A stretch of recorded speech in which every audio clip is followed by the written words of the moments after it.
Assalamualaikum warahmatullahi wabarakatuh. Halo semuanya, bertemu kembali di kelas fisika. Di video kali ini kita akan membahas mengenai pengukuran, angka penting, juga ketidakpastian dalam pengukuran. Untuk lebih jelasnya, yuk mulai kita bahas. Saat SMP, kalian pasti sudah pernah melakukan pengukuran kan? Ada beberapa pengukuran yang dipraktekkan dalam fisika, yaitu pengukuran panjang dan juga pengukuran waktu. Jadi, yang akan kita pelajari kali ini adalah alat ukur panjang dan ketelitiannya, juga alat ukur waktu dan ketelitiannya. Alat ukur panjang dan ketelitiannya yang biasa digunakan dalam pengukuran fisika adalah mistar, jangka sorong, juga mikrometer skrup. Sedangkan alat ukur waktu dan ketelitiannya yang biasa digunakan dalam fisika adalah stopwatch. Selama bersekolah, kalian pasti pernah menggunakan mistar atau penggaris untuk mengukur buku atau mengukur panjang pensil atau besaran panjang yang lainnya. Nah, perhatikan garis panjang dan garis-garis pendek pada mistar. Dapat terlihat garis-garis panjang dan garis pendek pada mistar. Ini adalah garis panjang yang berdekatan dan juga ini garis-garis pendek yang berdekatan pada mistar. Nah, dua garis pendek yang berdekatan pada mistar ini memiliki skala. Nah, jarak antara dua garis pendek yang berdekatan pada mistar ini memiliki skala 1 mm atau 0,1 cm. Nah, jarak ini, skala tersebut adalah disebut dengan skala terkecil pada mistar. Jadi, skala terkecil pada mistar, nah jarak antara dua garis yang kecil ini, yang pendek ini adalah 1 mm atau 0,1 cm. Terus, ketelitiannya berapa? Ketelitian untuk mistar adalah setengah dari skala terkecilnya. Setengah dari 1 mm adalah 0,5 mm atau 0,05 cm. Dengan ketelitian 0,05 cm ini, mistar bisa digunakan untuk mengukur buku fisika, pensil, atau benda-benda yang lainnya.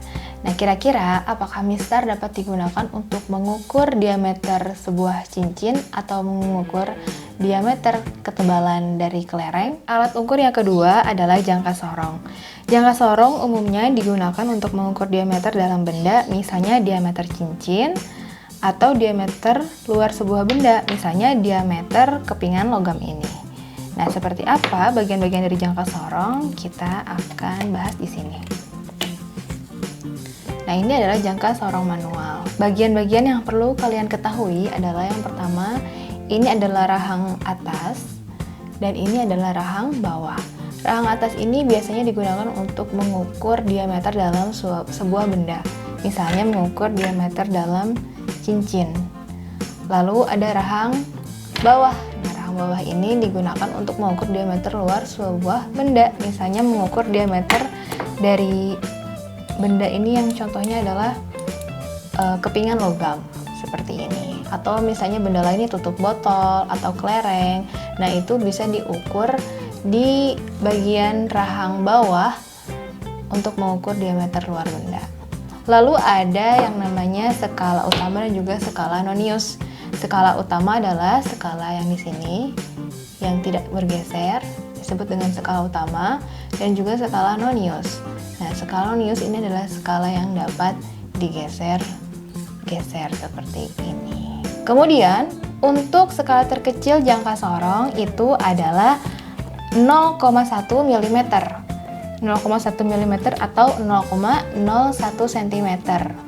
Dan ketelitiannya adalah setengah dari skala terkecilnya, yaitu setengah dikali 0,1 mm, sehingga ketelitian dari jangka sorong adalah 0,05 mm atau 0,005 cm.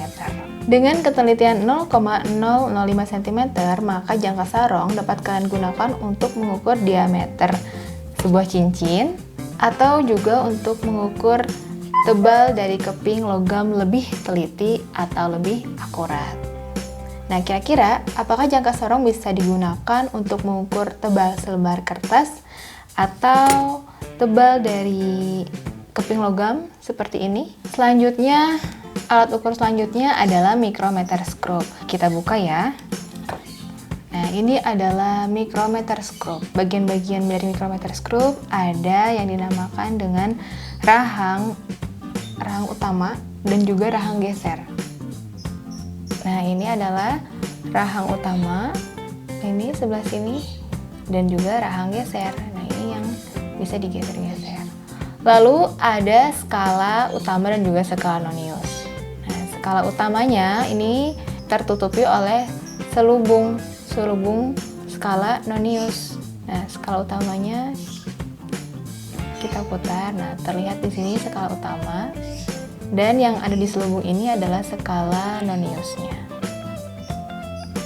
Seperti ini ya. Kegunaan dari micrometerscope adalah untuk mengukur ketebalan suatu benda. Mengukur ketebalan benda yang seperti apa? Seperti ketebalan kertas atau ketebalan logam, juga ketebalan benda-benda lainnya untuk lebih teliti pengukurannya dan juga akurat. Kayak misalnya seperti ini nih. Untuk mengukur ketebalan kertas, kita apit kertasnya seperti ini.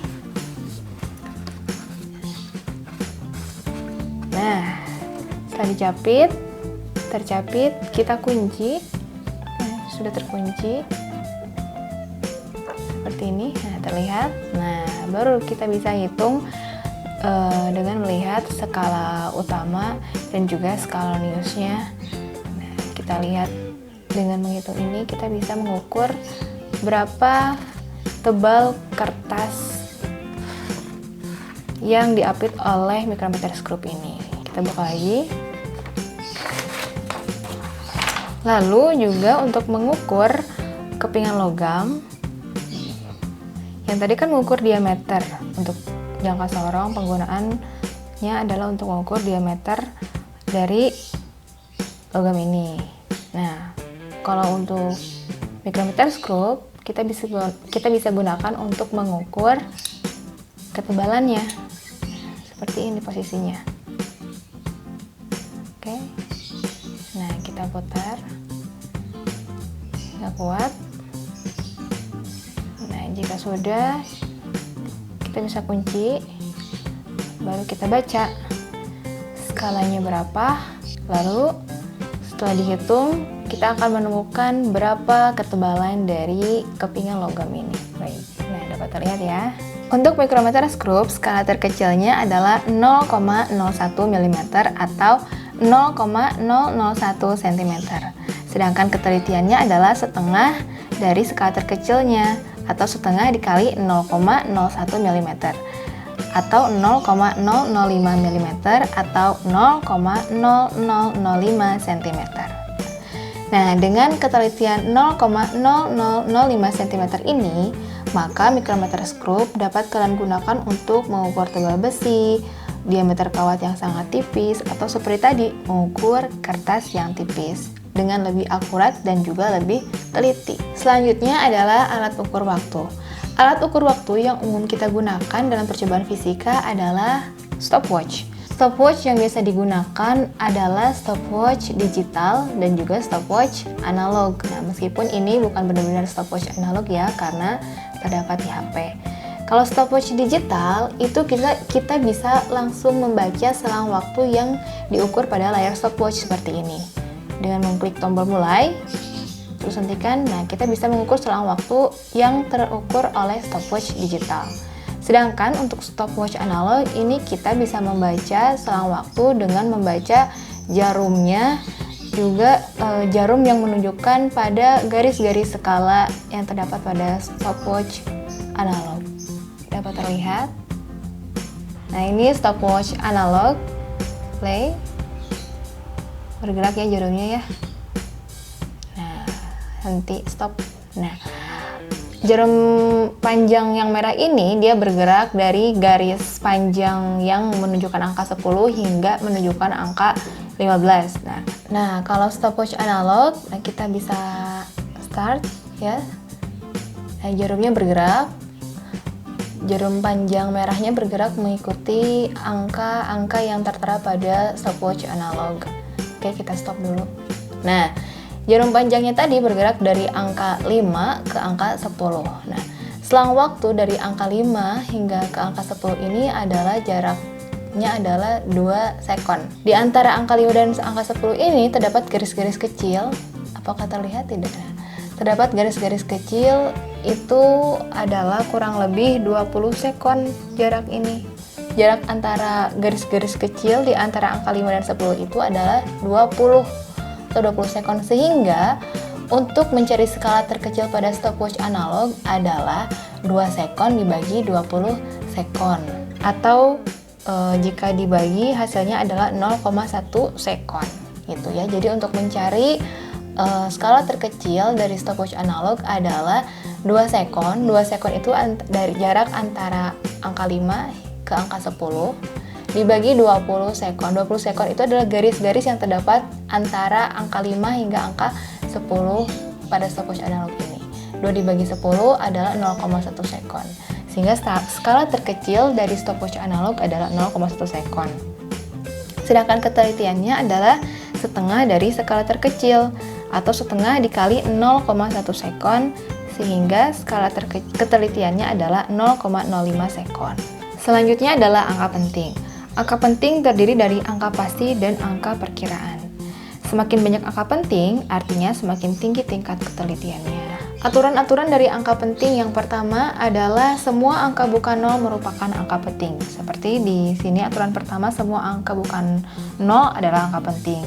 Pada nomor 1 ini terdapat 8 angka penting karena semuanya ini tidak ada angka 0, sehingga semuanya adalah angka penting. Aturan yang kedua adalah angka 0 yang tertera di antara dua angka bukan 0 merupakan angka penting. Contohnya adalah 6.207 kg ini. 6.207 kg ini memiliki 4 angka penting karena angka 0 yang diapit oleh dua angka bukan 0 merupakan angka penting, sehingga terdapat 4 angka penting pada hasil ini. Yang ketiga adalah semua angka 0 yang terletak pada deretan akhir dari suatu bilangan desimal merupakan angka penting. Contohnya adalah 8.200 kg memiliki 4 angka penting karena angka 0 di belakang angka bukan 0 termasuk angka penting. Atau contoh yang lainnya adalah 70,0 sekon memiliki 3 angka penting. Yang keempat adalah deretan angka 0 di awal bilangan desimal merupakan bukan angka penting. Contohnya adalah 0,0702 kg. Nah, ini hanya memiliki 3 angka penting saja karena angka 0 di depan angka 7 ini dianggap bukan angka penting. Atau contoh yang lainnya adalah 0,81 meter. Memiliki 2 angka penting karena angka 0 di depan koma itu dianggap bukan angka penting. Selanjutnya, yang terakhir, aturan angka penting yang kelima adalah bilangan-bilangan puluhan, ratusan, ribuan, dan seterusnya yang memiliki angka 0 pada deretan akhir harus dituliskan dengan notasi ilmiah agar jelas apakah angka-angka 0 tersebut termasuk angka penting atau tidak penting. Contohnya 8.900 gram dirubah menjadi 8,9 kali 10 pangkat 3 gram. Angka 0-nya dirubah ke notasi ilmiah, sehingga ketika penulisannya seperti ini, 8,9 kali 10 pangkat 3 gram, maka hanya memiliki 2 angka penting saja, ya 8 dan 9. Atau misalnya dirubah menjadi 8,90 kali 10 pangkat 3 gram. Nah, hanya memiliki 3 angka penting saja, 8,90. Nah, itu adalah aturan-aturan dari angka penting. Yang terakhir adalah ketidakpastian dalam pengukuran. Dalam setiap pengukuran pasti ada angka-angka yang meragukan atau angka-angka yang tidak pasti. Nah, hasil pengukuran suatu besaran itu dapat dilaporkan dengan rumus seperti ini. L sama dengan X plus minus delta X. L adalah nilai yang lengkap hasil pengukuran yang dilaporkan, X adalah nilai hasil pengukuran, dan delta X adalah nilai ketidakpastiannya. Nah, nilai ketidakpastian ini diambil dari setengah nilai skala terkecil atau nilai ketelitian alat ukur tersebut. Oke, sekarang Ibu akan memberikan contoh pengukuran dengan menggunakan jangka sorong. Di sini Ibu sudah membawa ya. Memegang atau. Iya. Baik. Ulangi. 1, 2, 3 mulai. Di sini Ibu memegang kepingan logam dengan masanya 20 gram. Nah, kepingan logam ini akan Ibu masukkan ke sini, ke dalam jangka sorong, ke rahang utamanya yang di bawah, karena kita akan mengukur diameter luarnya. Logam ini sudah Ibu jepit di rahang utama jangka sorongnya. Nah, ini sekarang kita akan mulai mengukur diameter dari logam ini. Nah, cara untuk mengukurnya adalah kita lihat dulu skala utamanya. Apakah terlihat? Jadi ini harus tegak ya. Nah, seperti ini ya. Jadi kita harus melihat dengan mata yang tegak lurus dengan jangka sorong. Kita bisa lihat bahwa skala utamanya yang terukur di sini adalah 2,5, lebih sedikit. Bisa dilihat 2,5 dari mana? Ini kan 2 ya skala utama. Nah, si angka 0 pada skala nonius itu dia berdekatan dengan garis di skala utama yang keberapa gitu ya. Ini kan 2, terus nih garis pendek-pendeknya 1, 2, 3, 4, 5. Nah, berjejer dengan garis yang ini. Jadi skala utama yang terbaca pada pengukuran ini adalah 2,5 cm. Oke, kita tuliskan dulu di sini. Jadi skala utamanya adalah 2,5 cm. Sekarang kita baca skala nonius. Nah, cara untuk mengukur skala nonius adalah, nah kita cari garis yang sejajar, ya, garis yang sejajar skala nonius dengan skala utama. Mana garis yang sejajarnya? Yang tegak lurus, tidak ada bengkok-bengkoknya. Nah, ini Ibu dapatkan skala noniusnya di 3,4 cm. Ini angka 3 ini di skala nonius. Nah, garis pendeknya itu sejajar. Nah, dua garis setelah angka 3 ini sejajar dengan garis di skala utama. Jadi 3,4 cm.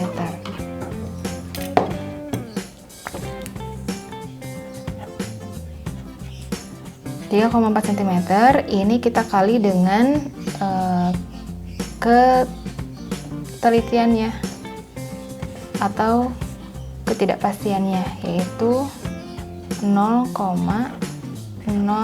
Jadi skala nonius ini kita kalikan dengan skala terkecilnya, yaitu 0,01 cm. Gitu ya. Nah, terus sekarang kalau sudah, kita tinggal jumlahkan saja 2,5 cm 3,4 kali 0,01 berapa? 3,4 cm dikali 0,01 cm adalah 0,034 cm. Ditambah 2,5 cm, hasilnya adalah 2,534 cm. Nah, sekarang kita laporkan dengan ketidakpastian dalam pengukuran. Jadi L sama dengan X plus minus delta X. Nah, panjangnya adalah hasil dari pengukuran 2,534 plus minus, ini adalah ketidakpastiannya. Ketidakpastiannya adalah 0,05 cm. 0,005 cm. Gitu ya. Nah, ini adalah hasil pengukuran dari jangka sorong. Baik, itu saja materi yang dapat saya sampaikan di video kali ini. Mohon maaf atas segala kekurangan. Terima kasih. Wassalamualaikum warahmatullahi wabarakatuh.